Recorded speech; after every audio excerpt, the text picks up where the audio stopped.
Thank you. Hey, colleagues, this week we learned that Solar Power is turning out the lights on their big solar manufacturing facility they were building in the Portland area. At one point, they promised the state they would generate more than solar power. They would generate 450 jobs in exchange for a $10 million Energy Department loan and a $20 million Betsy tax credit. Believe me, I understand that the international market for solar is really tough right now, and I'm not trying to disparage the company. In fact, I know there's other companies in the solar business that are in trouble. But this is an example of all the different dozens, I don't even know how many programs that the state government offers, and we have no system in place to judge whether we're getting the biggest bang for the buck. We're talking about more than $600 million in state subsidies for the next biennium, and that's not counting all the grants and forgivable loans scattered around various state agencies. Put it in perspective, just yesterday we were talking about jacking up taxes, $275 million, which isn't even half of what taxpayers are already shoveling out the door in the name of economic development.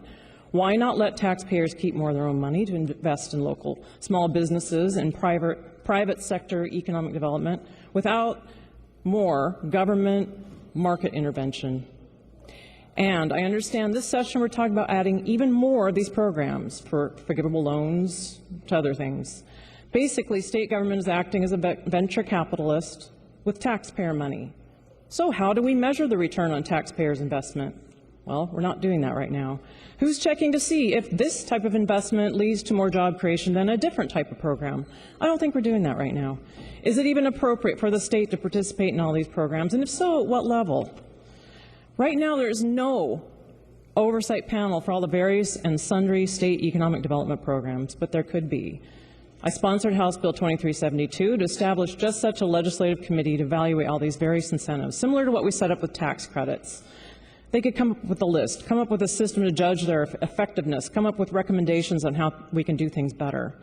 Sadly, it didn't get a hearing. But the good news is we were able to get a bill moving through the process to enhance the transparency website, which will take one more baby step in providing more information about a short list of economic development programs.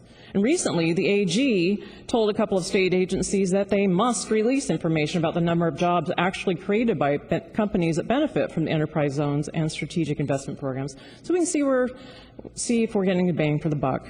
Millions of tax dollars are waived for companies. It's amazing we couldn't get that employment data before now.